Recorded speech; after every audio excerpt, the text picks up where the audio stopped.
Adero Barden stood in front of the mirror in the staff lounge of the Obsidian Room restaurant, inspecting her reflection in the server uniform.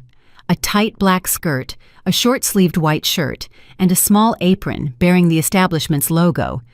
Everything fit her perfectly.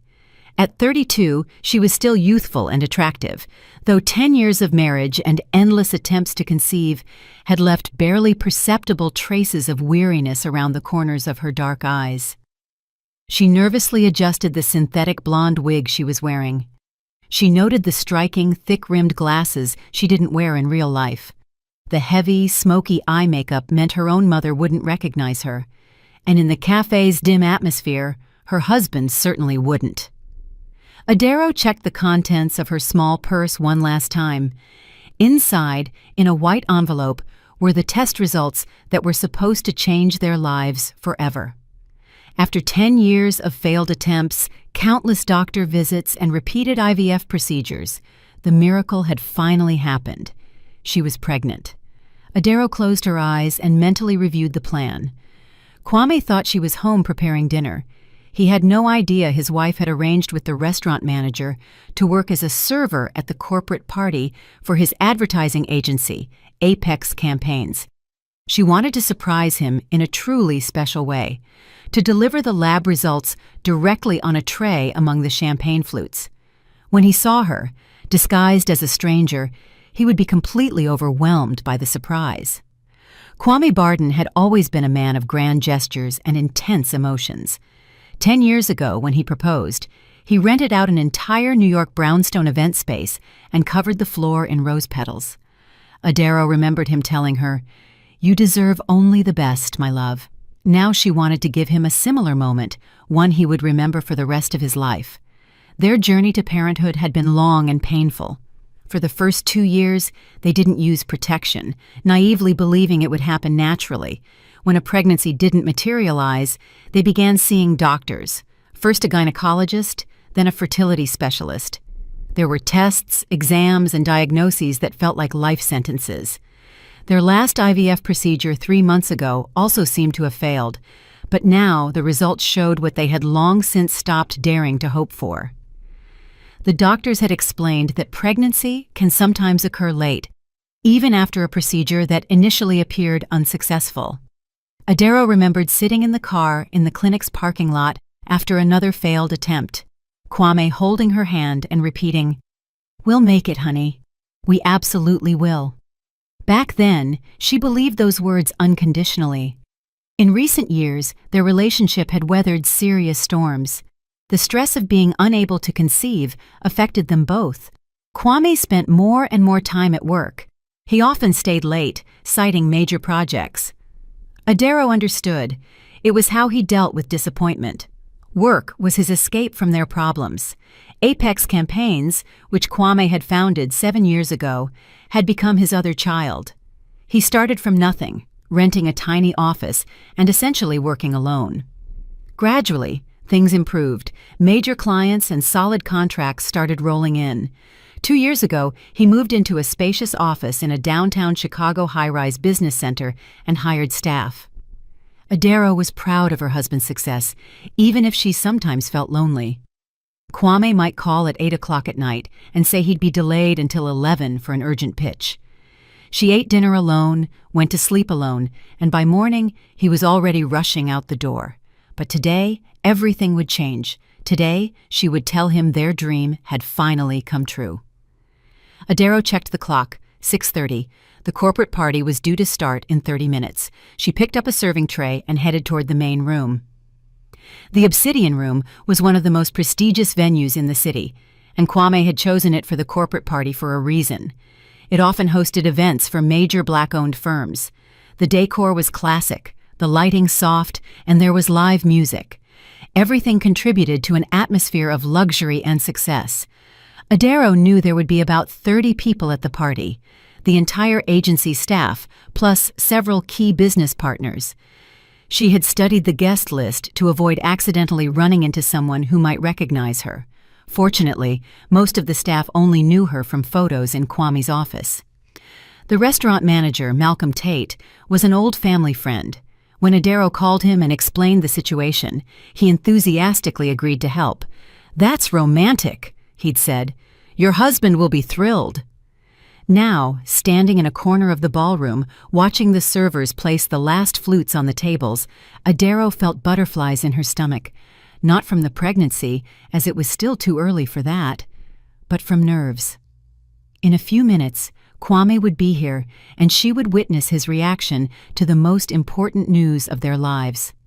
She pictured herself approaching his table, setting a glass of champagne in front of him, and placing the white envelope next to it.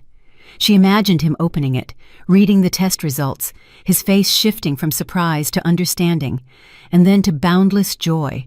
How he would leap up, embrace her, perhaps even cry tears of happiness. The sound of the door opening interrupted her fantasies. The first guests began to arrive. Adero retreated to the shadows, watching them enter. She recognized several agency employees from photos Kwame sometimes showed her on his phone. There was Che Walker, the creative director, a tall man in his 40s with salt and pepper hair.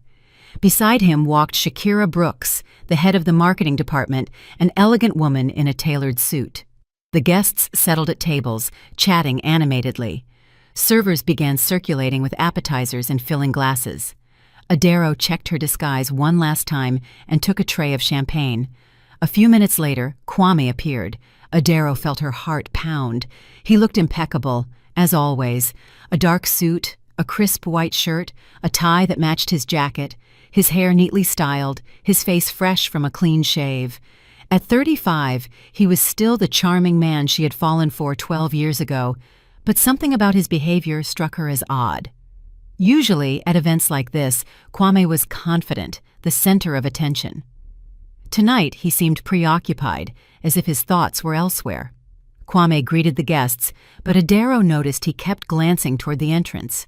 He was waiting for someone. She frowned. According to her information, all the invited guests were already present. The answer arrived a few minutes later. The door opened and a young woman walked in. Adero didn't know her, but the way Kwame's face lit up and he moved toward the entrance made it clear this was the person he was expecting. The woman was very young, maybe 23 or 24, with long, honey-blonde hair, a perfect figure, and beautiful, sharp features. She wore a sleek red dress that emphasized her youth and appeal. Kwame approached her, and Adero watched as he took her hand and whispered something that made the young woman laugh. In his eyes was a spark Adero hadn't seen in a long time, a spark that used to be reserved just for her. A chill ran down her spine. Who was this woman? Why in the world was he looking at her the way he used to look only at his wife? Adero moved closer, pretending to clear empty glasses from a nearby table. Now she could hear their conversation.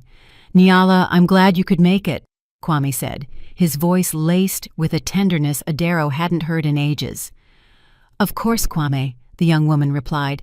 "You know I couldn't miss such an important event." Adero felt something clench in her chest at the way she pronounced his name.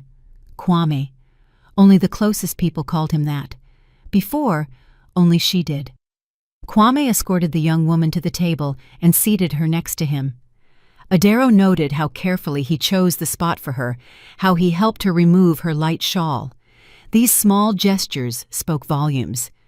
Adero's heart hammered, but she forced herself to remain calm. Perhaps she was just a colleague, a new employee Kwame wanted to introduce to the team, though the voice of reason suggested colleagues weren't greeted with that look on one's face. She continued her duties as a server, but now all her attention was focused on her husband's table. The young woman, Nyala, seemed completely at ease in the company of the agency staff. She laughed at their jokes and participated in the conversation as if she had been part of the team forever. Che Walker was recounting something, gesticulating wildly, and everyone at the table was roaring with laughter. Adero watched as Kwame and Nyala exchanged glances, how he lightly touched her hand when passing her a napkin. These touches were brief, almost imperceptible, but to Adero they were louder than any words. Time dragged on, and the corporate party picked up steam. Adero mechanically performed her job, but her thoughts were in chaos. She still hoped she was wrong, that this closeness had an innocent explanation, that she had simply been living under too much tension and was now seeing threats where there were none. But with every passing minute, it became more obvious that her worst fears were founded. An hour went by. Adaro continued to observe her husband's table, feeling anxiety and suspicion grow inside her. Kwame and Nyala were acting increasingly familiar. He would lean toward her, whispering something in her ear. She would laugh, touching his arm. Their interaction was too intimate for simple colleagues. Adaro remembered Kwame telling her about the new executive assistant he had hired 2 months ago. Young, ambitious, very capable, he'd said then. From a good family, excellent education. Now it was all clear. This was the executive assistant. Kwame had been planning the divorce even back then. Adaro shook her head, trying to ward off the terrible thoughts. She couldn't jump to conclusions. Maybe they were just getting along well as colleagues. Maybe she was exaggerating the closeness of their relationship due to her own worries and fluctuating hormones. She decided to approach their table and serve champagne. It would be the perfect moment for the surprise. Kwame would see her, be stunned, and she would solemnly present him with the envelope containing the test results. Everything would go according to plan, and these stupid suspicions would dissipate on their own. Adaro took a tray with flutes and headed toward the table. Her heart pounded so hard she feared others might hear it. The envelope with the test results, the most important news of their lives, was tucked into her apron pocket. But as she drew closer, she overheard a conversation that made her freeze. "Kwame, when are you going to file the divorce papers?" Nyala asked, her voice holding not a hint of compassion, but rather impatience. "Soon, sweetheart. I just need to pick the right moment," Kwame replied, and Adaro felt the earth sink beneath her feet. Sweetheart. He called her sweetheart. "But my parents' deal has to be finalized by the end of next month," Nyala continued. "They insist that you be free of marital obligations." "I know. The papers are already drawn up. I just need to serve my wife. Everything will be done in time. Trust me." Parents' deal, divorce. Adaro stood rooted to the spot, holding the tray with trembling hands. She knew she should leave, but she couldn't move.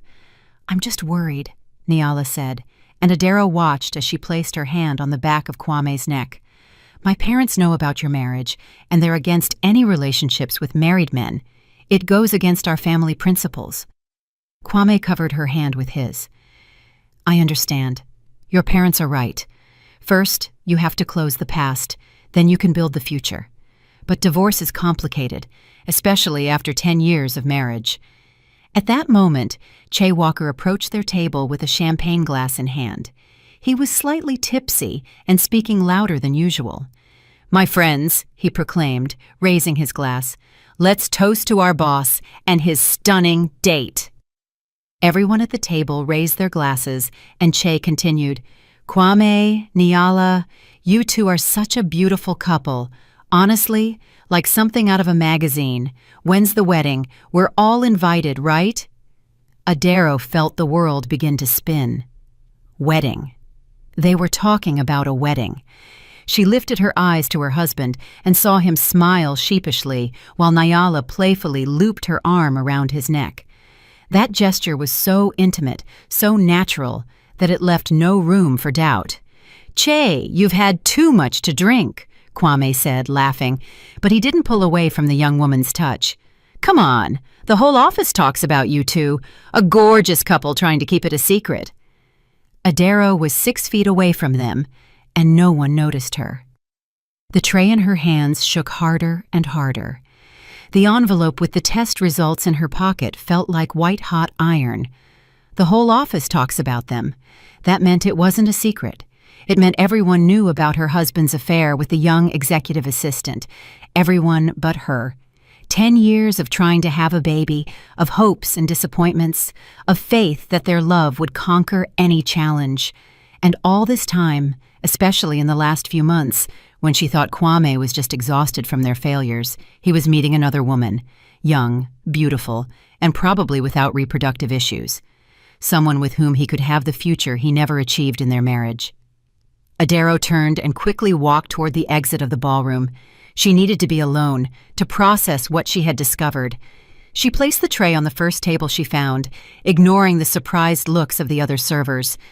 In the service hallway, she leaned against the wall and closed her eyes. Her breath came in ragged gasps. Her hands trembled, but there were no tears, only emptiness and a strange sense of unreality about what was happening. She pulled the envelope from her pocket and looked at it. Inside were the test results that should have been the start of a new chapter in their lives. Now they were a cruel twist of fate. Pregnant. Finally pregnant after 10 years of waiting, and she discovered it on the same day she uncovered her husband's infidelity. Adaro folded the envelope in half and put it back in her purse. Kwame would not find out about the pregnancy. Not today. Maybe never. First, she needed to understand what was happening, who this Nyala was, and what this parents' deal was all about. From the sound of it, there was something bigger than a simple office romance at play. Adaro straightened up and took a deep breath. She would go back into the ballroom and continue playing the role of a server. She would listen, observe, and gather information. If her marriage was being destroyed, she wanted to know the full truth. Adaro returned to the ballroom, picked up a fresh tray, and continued working. Now, she wasn't just observing. She was listening intently to every word, every hint, every casual phrase that might shed light on the relationship between her husband and his young lover. The corporate party was in full swing. The guests had relaxed, and conversations had become more frank. Adaro knew this worked in her favor. People guard their words less carefully when they think no one is listening. She approached a table where several female employees of the agency were sitting. Shakira Brooks, the head of marketing, was talking with Keisha Green, a designer. "Honestly, I feel bad for her," Shakira said, shaking her head. "For who?" Keisha asked. "Kwame's wife, of course. She has no idea what's going on." Adaro slowed her pace, pretending to wipe glasses. "And it's that obvious?" Keisha lowered her voice. "What is? Is she blind? Kwame has completely lost his mind. That Sterling woman has him totally wrapped around her finger. He only thinks about her now." Sterling? So, Nyala Sterling. Now she had a first and last name. But he has a wife. They've been together for so long. 10 years, Shakira confirmed. And all this time trying to have a baby. They say they have fertility issues. And here comes a young, beautiful girl from a wealthy family. Do you think he can resist? From a wealthy family. Yes, her father is Amadi Sterling, remember? The one who owns the Gold Coast Mall's commercial real estate chain. A real deal millionaire. And her mother, Zuri Sterling, runs that high-end Atlanta-based modeling agency. They have connections, money, influence. Kwame always dreamed of breaking into that circle. Adaro felt everything turn cold inside. So it wasn't just about Nyala's youth and beauty. It was about her family's money and connections. And so what? He's going to divorce her for that? I think so. Though nothing has been officially announced yet, judging by how he's behaving. Plus, I heard the Sterlings are very serious about reputation. They'd never associate with someone who has skeletons in their closet. Keisha sighed. Poor wife. She doesn't know a thing. Life is cruel, Shakira commented philosophically, especially for women our age. Men, as soon as they achieve success, immediately start looking for something new. Adaro moved away from their table. She had heard enough. The picture was starting to clear up, but she wanted to know more. She needed to understand how serious Kwame's intentions were and what that parents' deal he and Nyala had talked about truly entailed. She approached the table where men from the agency's accounting department were sitting. They were discussing work matters, but their eyes occasionally drifted to the table where Kwame and Nyala sat. "Did you hear Kwame is planning to expand the business?" asked one of them, Omari Jones. "Yeah, they say he wants to open an office in Atlanta, but that requires serious investment," replied his colleague. "Exactly. And where's he going to get that kind of money?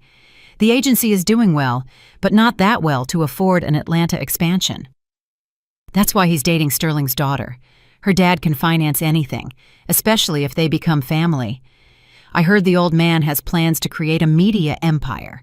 Advertising, television, internet projects. He needs a reliable partner in the ad business for that. Adero clenched her fists. Her suspicions were confirmed. Kwame wasn't just cheating. He was using the young woman to achieve his business goals. You think he'll marry her? Of course. The Sterlings aren't the type to finance romances with married men. If you want to marry into that family, you have to be free first. They're very scrupulous about morals. And the wife? What about the wife?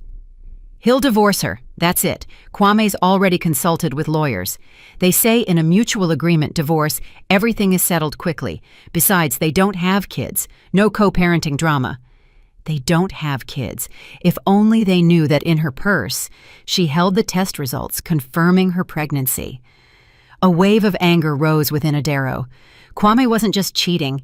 He was coldly planning to destroy their marriage for money and career advancement. All those years of struggling for a child, all the tears, all the hopes. To him, it was just an inconvenience that was getting in the way of his ambition. She checked the clock. 8:30. The corporate party wasn't quite over, but many guests were already starting to leave. Soon, Kwame and Nyala would also be leaving the restaurant, likely together. Adero went to the restroom mirror and looked at her reflection. She looked calm, but a storm raged inside. She needed to make a decision. Go home, pretend she knew nothing, and wait for Kwame to tell her about his plans himself, or act. She took out her phone and started searching online for information about the Sterling family. If she was going to fight for her life, she had to know the enemy.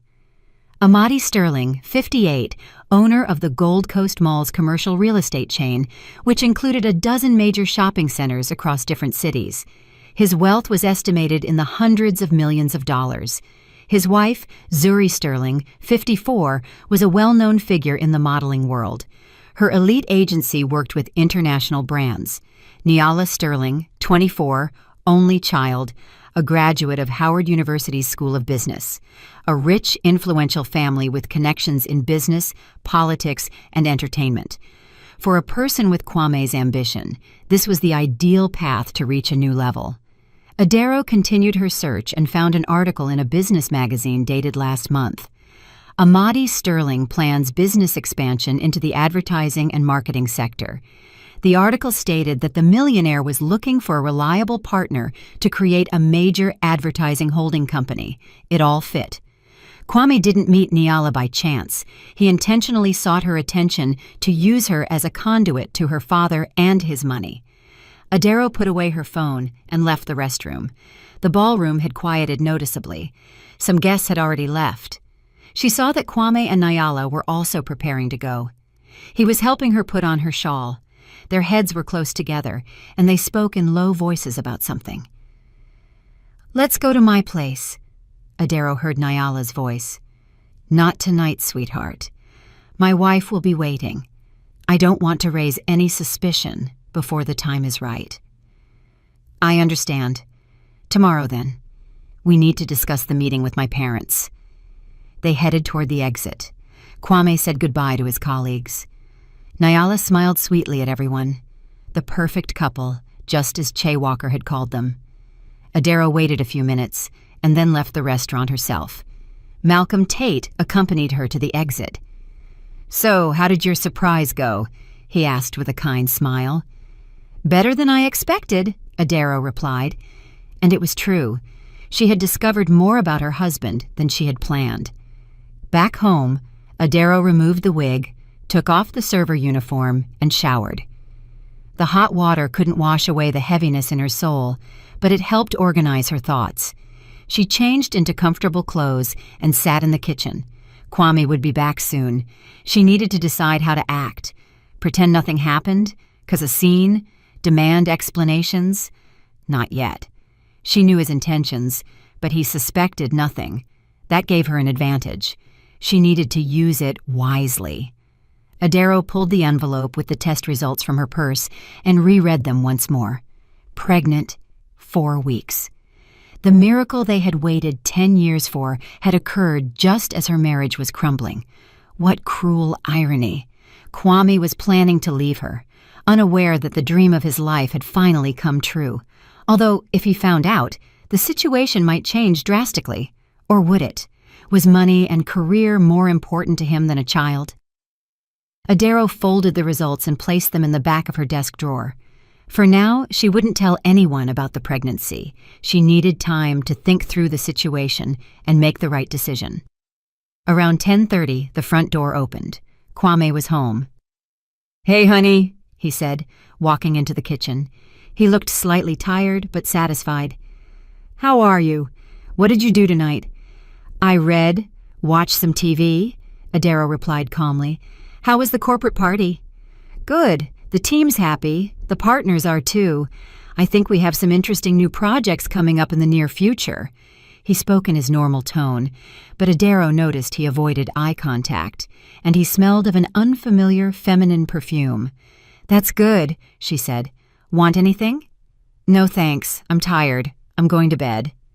Kwame kissed her on the cheek, the usual mechanical kiss, and headed to the bedroom. Adaro remained seated in the kitchen.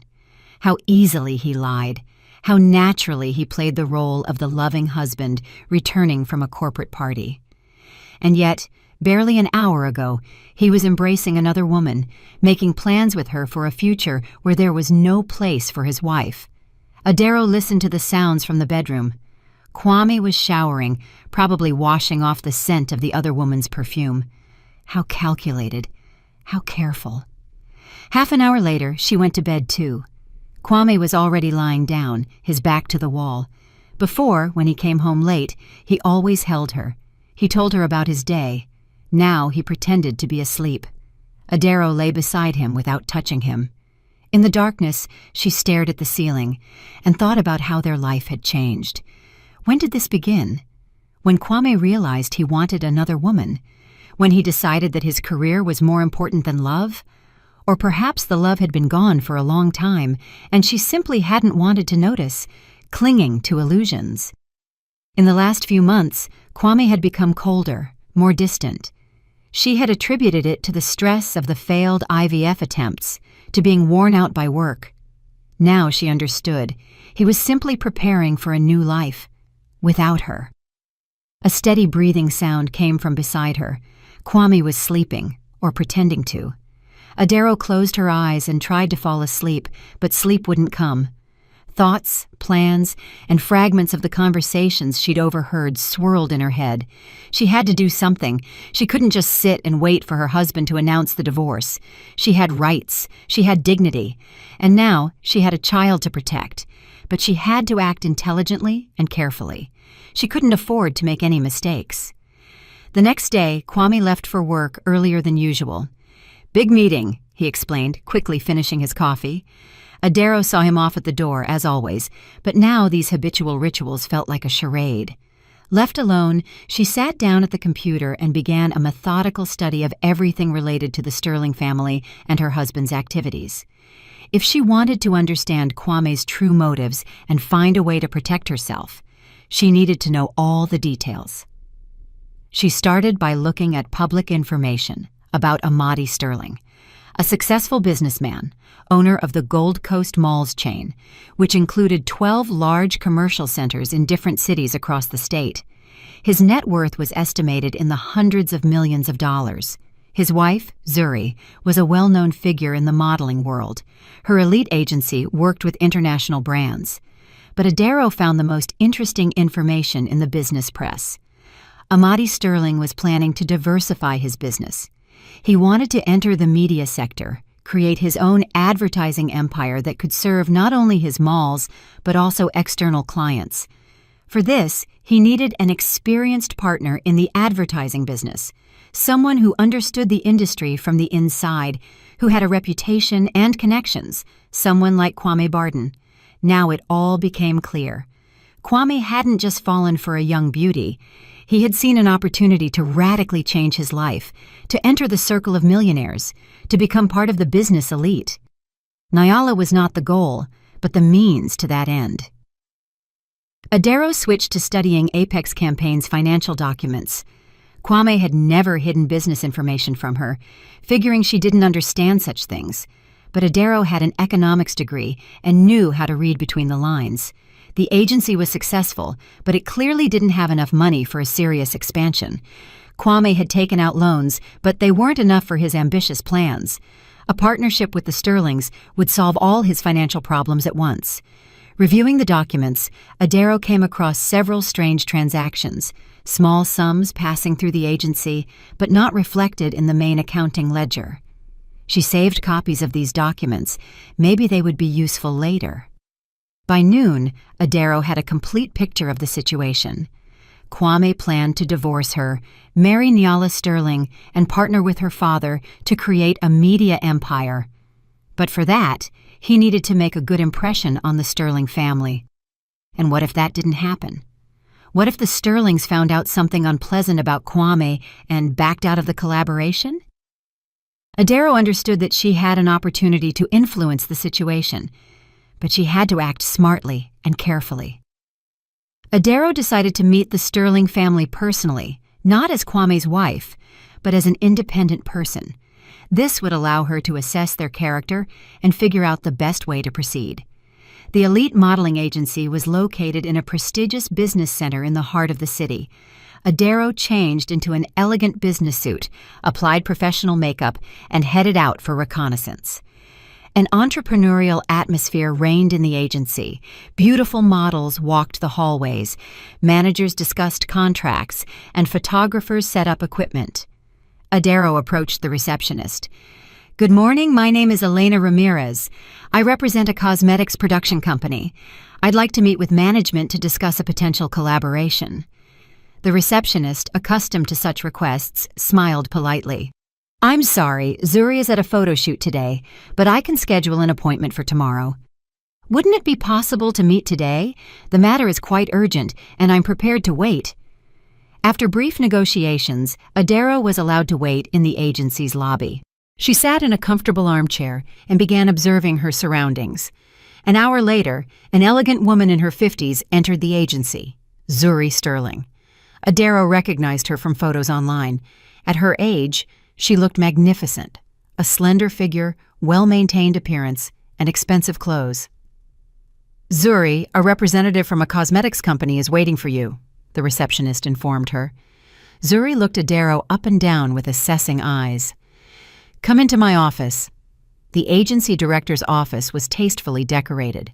Modern furniture, artwork on the walls, and large windows with a view of the city. Zuri sat down at her desk and invited Adero to take a seat opposite her. "All right, what cosmetics company are you interested in?" Adero was prepared for the question. "We are launching a new line of anti-aging cosmetics for women over 30. We need models of the corresponding age for the advertising campaign." "I see. And what is your budget?" Adero named a significant sum, which piqued Zuri's interest. For the next 30 minutes, they discussed the details of the potential collaboration. During the conversation, Adero carefully studied Zuri Sterling's character, an intelligent, shrewd woman, accustomed to luxury, but most importantly, deeply concerned with the reputation of her agency and family. "We have very high standards," Zuri emphasized. "We only work with vetted companies that value their reputation as much as we do." "Of course, we understand," Adero agreed. "By the way, how do you feel about collaborating with ad agencies? We have experience working with Apex campaigns." Zuri tensed for a moment. "Apex campaigns? Oh yes, I've heard of them. Their director is dating my daughter." "Seriously? And how do you feel about that?" "We're evaluating things for now," Zuri replied cautiously. "We always carefully vet the people who want to enter our circle." Adero understood that the Sterling family knew about Kwame's marriage, but demanded he divorce as a condition for a serious relationship. This explained why Kwame was in such a hurry. "I see. Reputation is the foundation of successful business," Adero agreed. The meeting ended with an exchange of contacts and an agreement for a second meeting. Zuri accompanied Adero to the elevator. "By the way," Adero said before saying goodbye, "if you have doubts about Apex campaigns, perhaps you should take a closer look at their client portfolio. Not all of their projects are equally presentable." Zuri looked at her intently. "What do you mean?" "Nothing specific," Adero shrugged. Just that in our business, it's important to know who your partners are working with, especially if it's a married man rushing to divorce for new opportunities. Goodbye. Adero stepped into the elevator, leaving Zuri thoughtful. The seed of doubt had been planted. Now, she just had to wait for it to sprout. That same evening, Kwame returned home in a good mood. During dinner, he talked about future plans, about new projects that could take the agency to a qualitatively new level. You know, Adero, I think our life is going to change dramatically in the near future, he said, unaware of how prophetic his words would be. In what way? Adero asked, continuing to play the role of the unsuspecting wife. The possibility of a serious partnership has come up. If everything goes well, we will become one of the largest ad agencies in the country. Sounds interesting. What kind of partners? Kwame hesitated for a moment. I don't want to go into detail right now.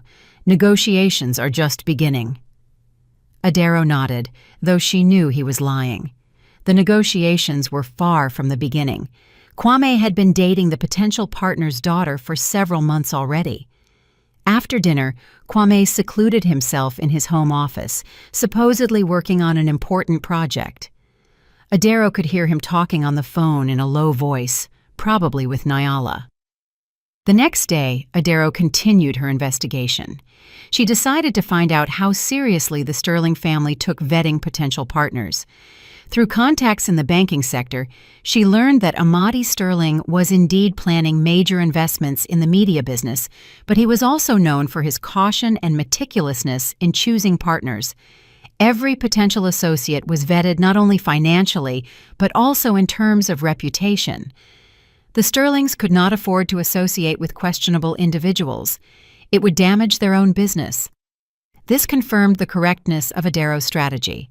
If she could show the Sterlings the unpleasant aspects of Kwame's activities, they would reject the partnership, and thus the motivation for him to marry their daughter would disappear. But for that, she needed solid proof. Mere suspicion was not enough. Adero remembered the strange financial transactions she had discovered in the agency's documents. Perhaps it was worth looking at them more closely. She spent several days analyzing Apex Campaign's financial flows. Gradually, a picture emerged that could seriously compromise Kwame. The agency worked with several clients whose reputations were far from ideal. A construction company involved in a corruption scandal, a chain of entertainment venues with a dubious reputation, and a financial company accused of fraud. Kwame not only took jobs from them, but he helped them launder their reputation and create a positive image, receiving substantial fees for this, part of which was kept off the tax records. This was what she needed. The Sterling family would never associate with a person who collaborated with shady figures. A week after her meeting with Zuri Sterling, Adero decided to deliver the next blow. She prepared carefully for the meeting, gathering all the compromising materials regarding her husband's activities. This time, she decided to go directly to Amadi Sterling as a potential investor in his media projects. Amadi Sterling's office was located on the top floor of one of the commercial centers he owned. Adero went to the reception desk. Mr. Sterling only receives by appointment, the executive assistant informed her.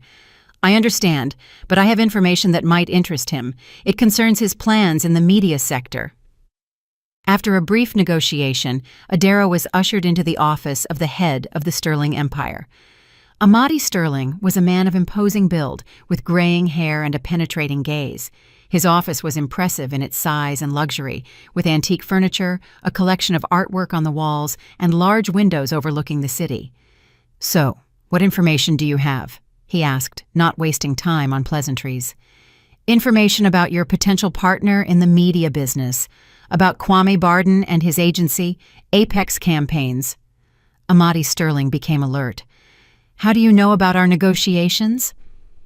Many things are known in business circles, especially when dealing with such large investments. Adero pulled out a folder of documents. Mr. Sterling, before you tie your reputation to Apex Campaigns, you should know what kind of clients they work with. She spread photocopies of contracts, bank statements, and correspondence with dubious clients across the table. Here's the contract with Alliance Construction, which is involved in a corruption scandal. And here's the work with the Golden Chip Casino chain, which is accused of money laundering. Amadi carefully studied the documents. His face grew increasingly grim. And you claim that Barden knew about these companies' issues? He didn't just know. He actively helped them clean up their reputation after scandals. He received additional fees for this that were not reflected in the official accounting records. Adero showed several more documents, and this is correspondence with the management of the Capota's financial pyramid. Apex Campaigns developed an advertising campaign for them even after the first accusations of fraud appeared in the press. Amadi set the documents down and looked at Adero. Where did you get this information, and what do you want in return? I want you to know the truth about the person you plan to make your partner, and obtaining this information was not difficult. I have contacts in the right circles. And what do you propose? Nothing. I'm just sharing information. The decision is yours. Amadi pondered. And why are you doing this? What's your angle? Adero was prepared for the question. Understand, Mr. Sterling, in business, sometimes you have to choose partners, and it's better to know the whole truth beforehand than to get unpleasant surprises later. It was the truth, though not the whole truth. Amadi apparently understood this, but the documents spoke for themselves. I will study this information, he finally said. If it's confirmed, then thank you for the warning. Adero stood up. You're welcome. Good luck with your business. Leaving the office, she felt satisfaction. The first move had been made. Now, all that remained was to wait for the Sterling family's reaction. Amadi Sterling was not a person who made decisions based on rumors or unverified information. After the meeting with the mysterious Elena Ramirez, he tasked his people with thoroughly verifying everything related to Apex Campaigns and Kwame Barden personally. The check took 2 weeks. Private detectives and auditors working for Sterling confirmed most of the information Adero had provided. Apex Campaigns really did collaborate with dubious clients. Part of the revenue was kept off the tax records, and they had ties to individuals with criminal reputations. On the night Amadi received the final report, he convened a family meeting. Present at dinner in the Sterling mansion were Amadi himself, his wife Zuri, and their daughter Nyala. Nyala, we need to talk about your boyfriend, Amadi began, putting down his fork. Nyala grew alert. Is something wrong, Dad? You could say that. We conducted a verification of his agency's activities. The results are disheartening. Amadi told his daughter what his employees had discovered: the dubious clients, the hidden income, the links to criminal operations. That can't be right, Nyala said, turning pale. Kwame is an honest person. He would never— Sweetheart, the facts speak for themselves, Zuri gently interjected. Your Kwame is not who he pretends to be. Amadi pulled out a folder of documents. See for yourself. Here are the contracts. Here are the bank statements. Everything verified by our people. Nyala skimmed the documents, her face growing paler. But can't it be explained? Maybe he didn't know about the client's problems. Nyala, you're a smart girl. Do you really believe an experienced advertiser doesn't know his clients' reputations? Nyala fell silent, digesting what she had heard. All her illusions about Kwame were shattering before her eyes. And that's not all, Amadi continued. Our people discovered that Mr. Barden took an interest in our family long before he met you. He intentionally looked for a way to get into our circle. So he used me, Nyala whispered. I'm afraid so. You, us, our connections, and our money. Zuri embraced her daughter's shoulders. Honey, I know how much this hurts, but it's better to know the truth now than years from now, Nyala cried. I loved him so much. I thought we were building a real relationship. You're still young. You have your whole life ahead of you, her father consoled her. And now you know that not all men can be trusted. What should I do? How do I talk to him? Amadi thought for a moment. For now, do nothing. Act as you always do. I need time to decide how to proceed with this scoundrel. And what about the partnership? There will be no partnership, of course, but Barden doesn't know that yet, and he shouldn't. The next day, Amadi Sterling met with his chief security advisor, Kofi Osei, a former FBI field agent and now head of the Sterling Empire Security Service. Kofi knew how to resolve the most sensitive issues. "Kofi, we have a problem," Amadi began, recounting the situation with Kwame Barden. Kofi listened intently and studied the provided documents. "Serious material. This is enough to start a criminal case." "That's exactly what I want to discuss. What are our options?" "Three main directions. First, turn everything over to the authorities. Barden will get serious jail time. Second, economic pressure. Use our connections with banks to block his credit lines. Use our clients to terminate contracts. Ruin his business without criminal prosecution.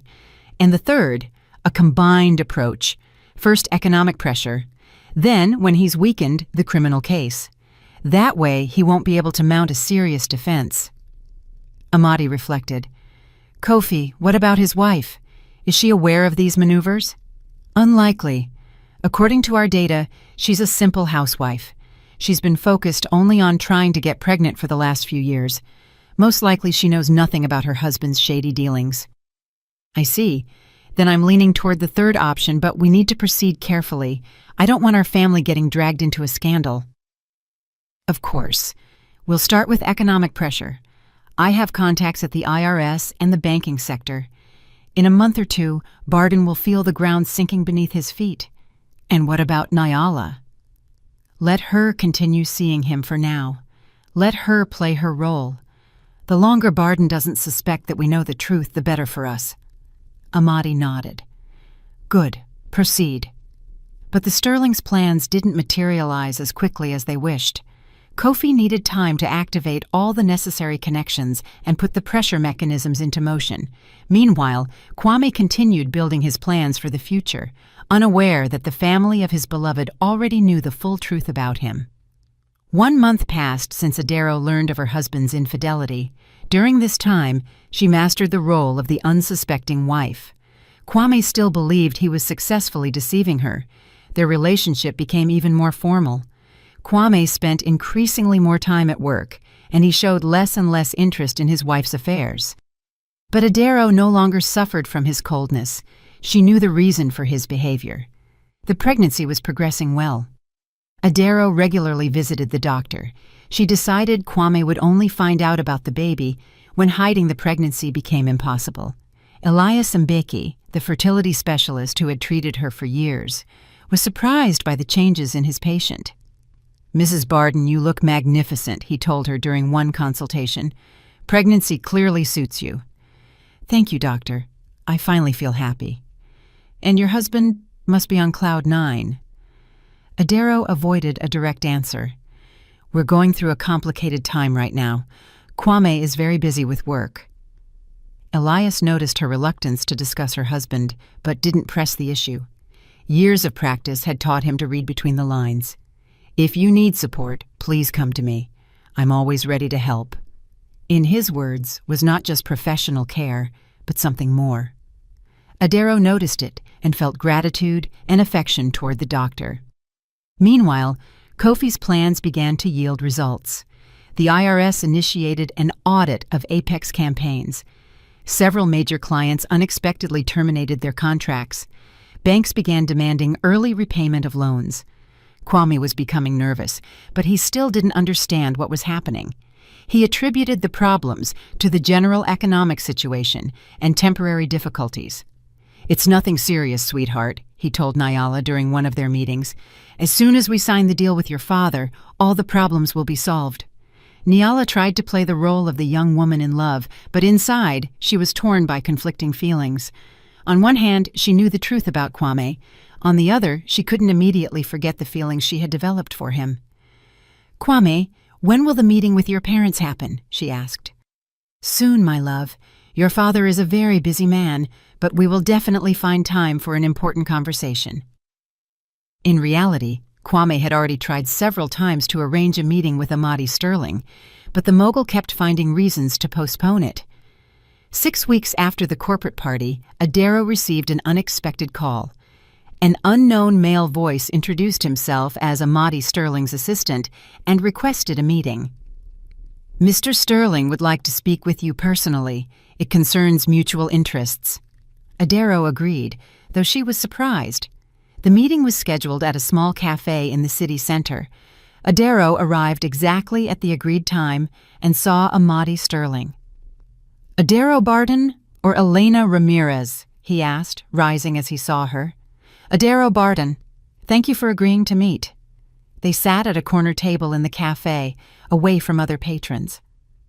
"Honestly, I don't understand what we could talk about," Adaro said. "About your husband and my daughter, about the fact that we both know the truth about his intentions." Adaro grew alert. "When did you find out I'm his wife?"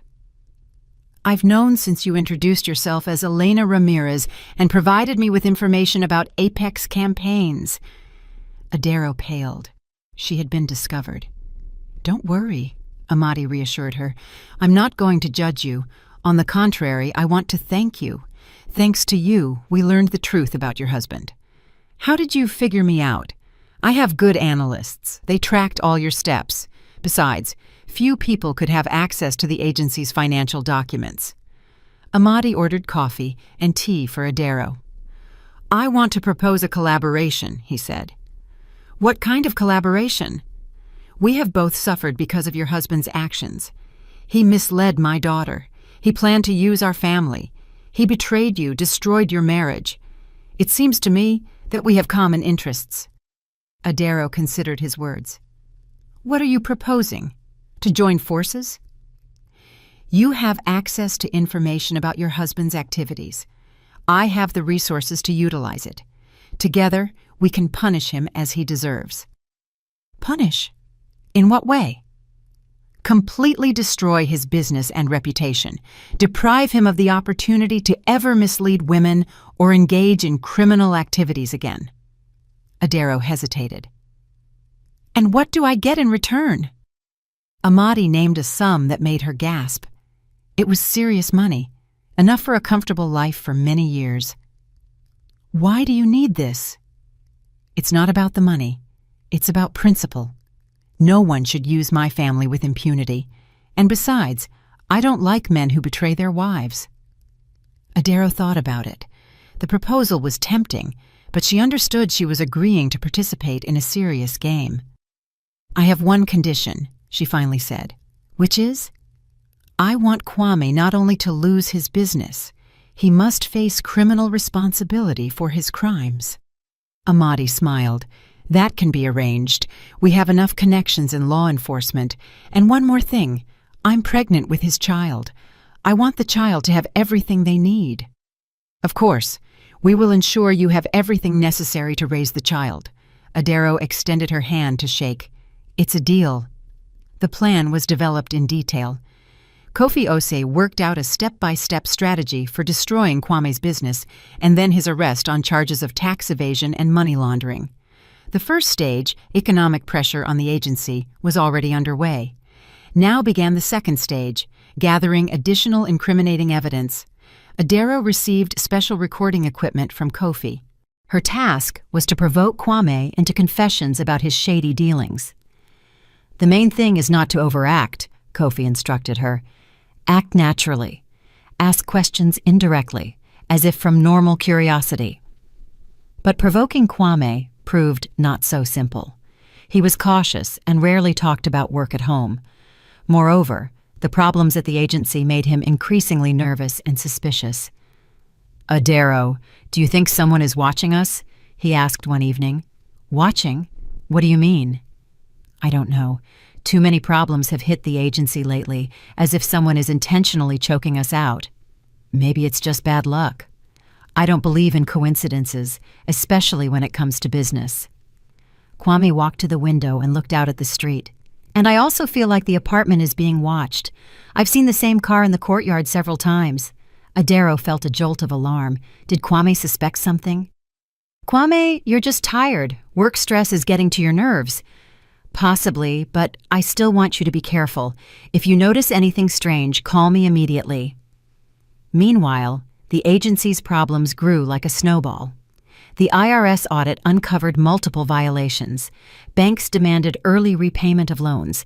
Major clients massively terminated contracts.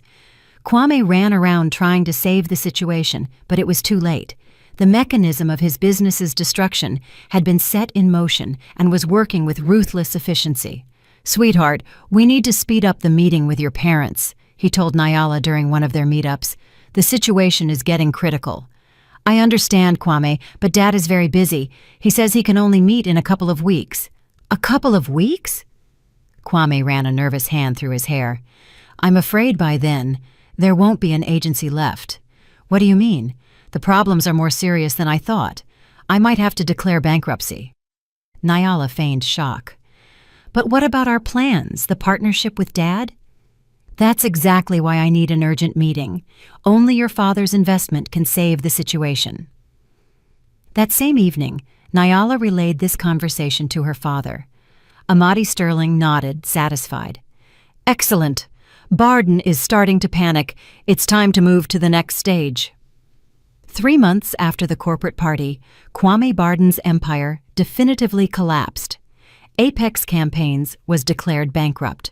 All assets were seized by court martials. Bank accounts were blocked. But the worst was yet to come. Investigators initiated a criminal case on charges of tax evasion and money laundering. Kwame was summoned for interrogation.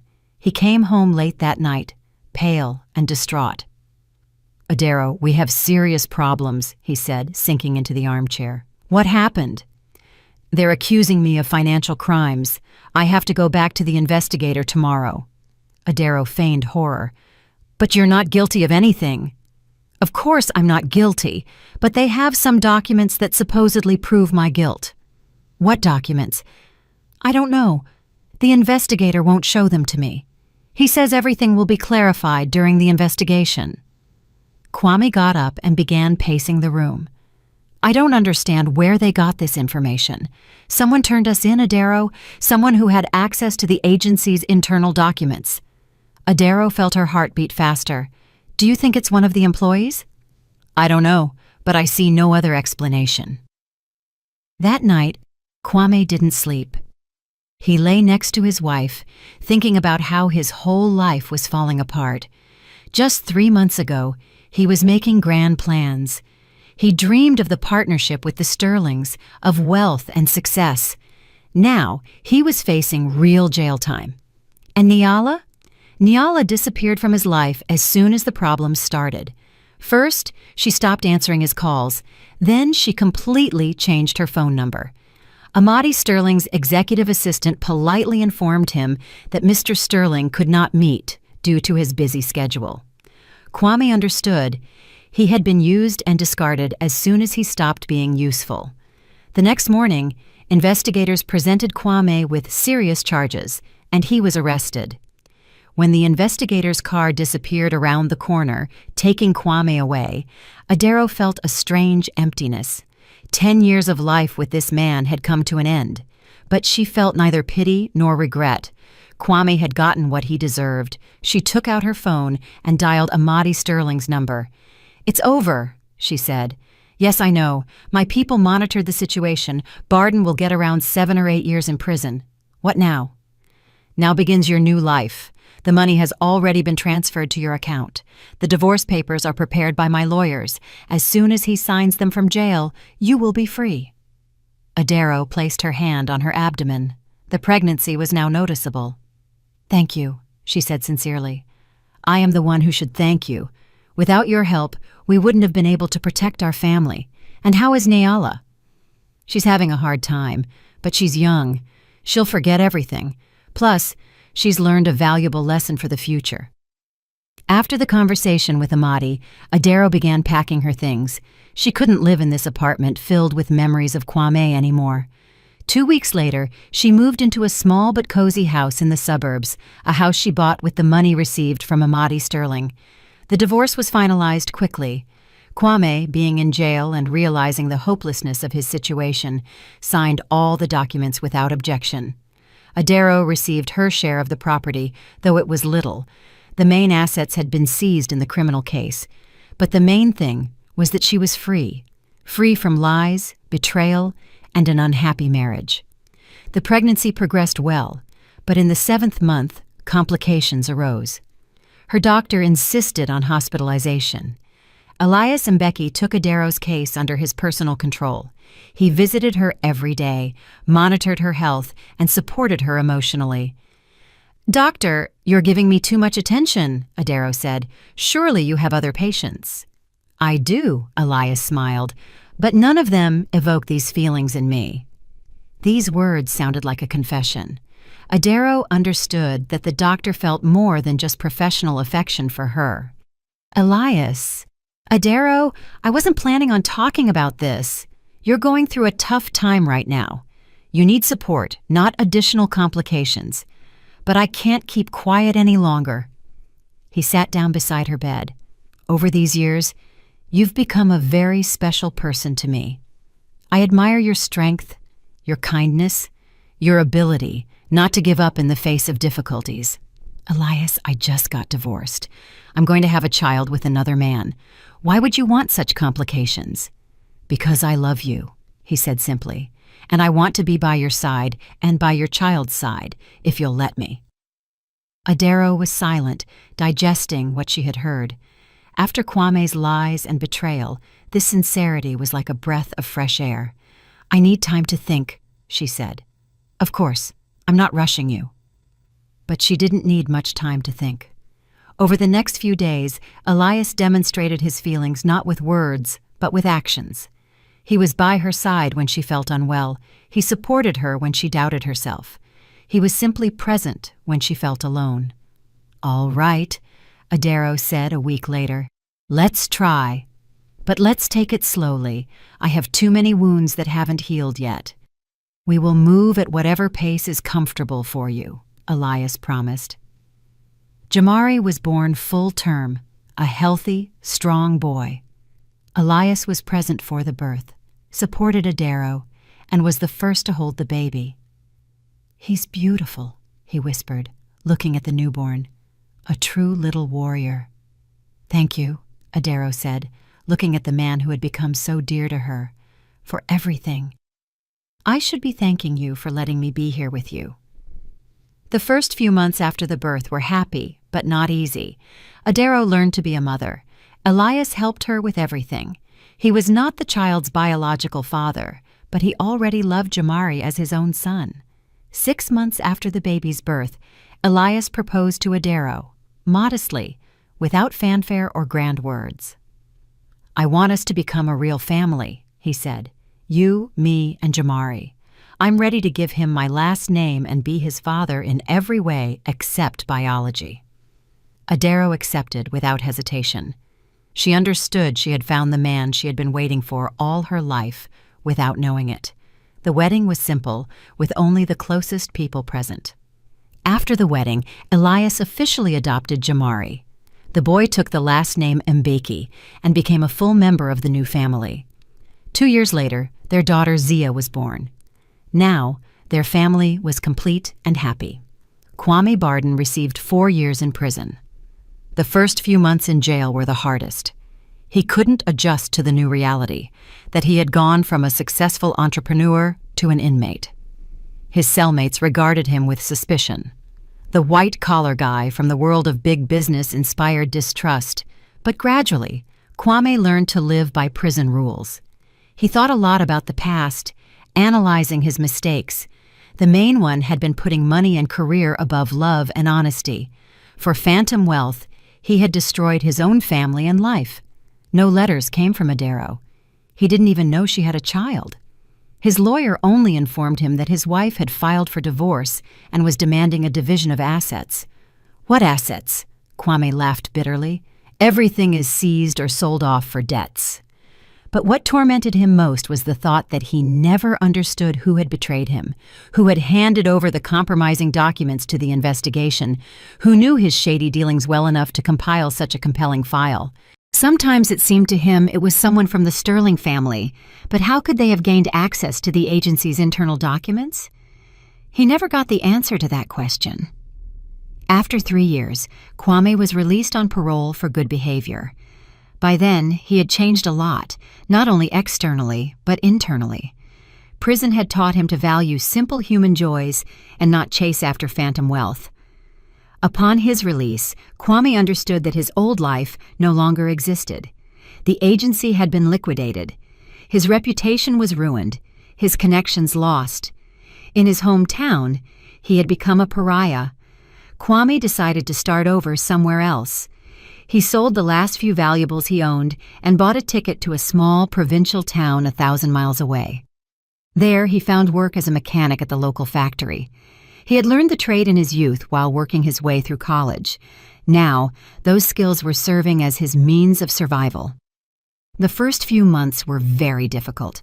Loneliness, poverty, the realization that his life had gone downhill.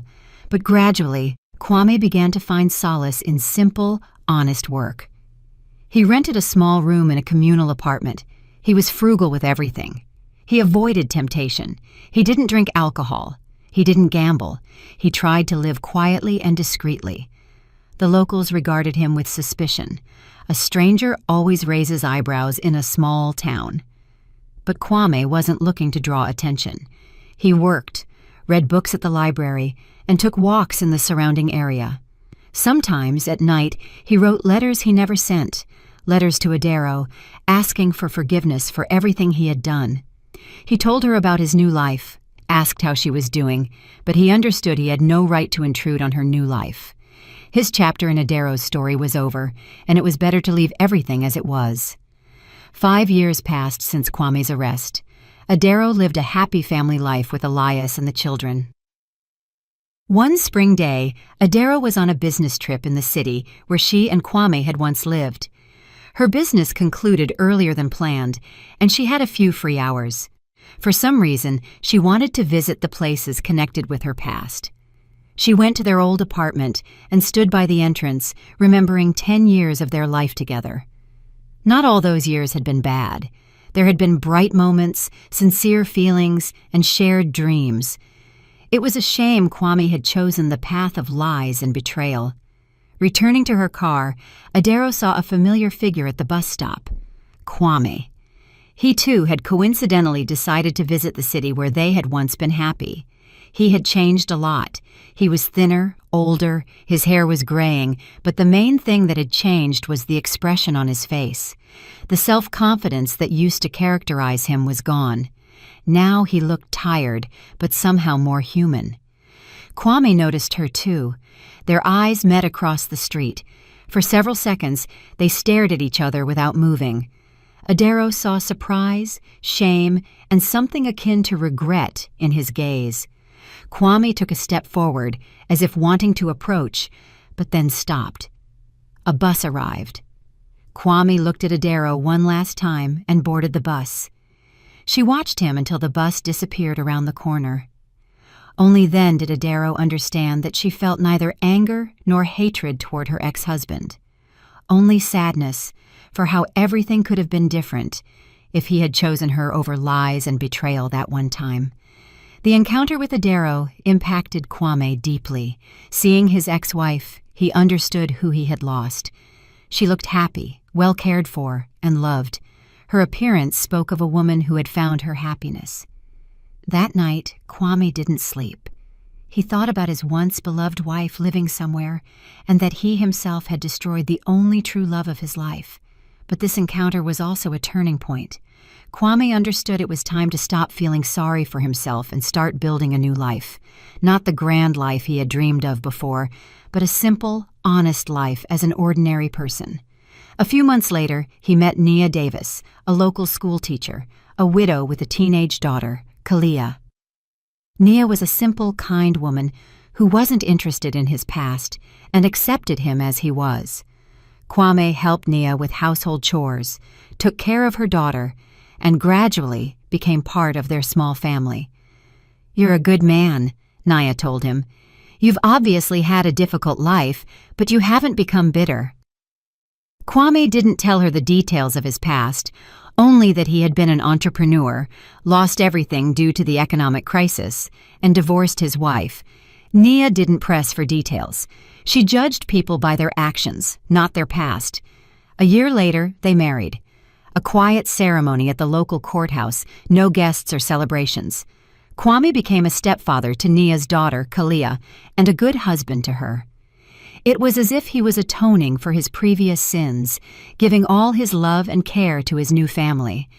And little by little, he regained what he had once lost: inner peace and a sense of rightness in his life. Another 5 years passed. Adero lived in complete harmony with her husband and children.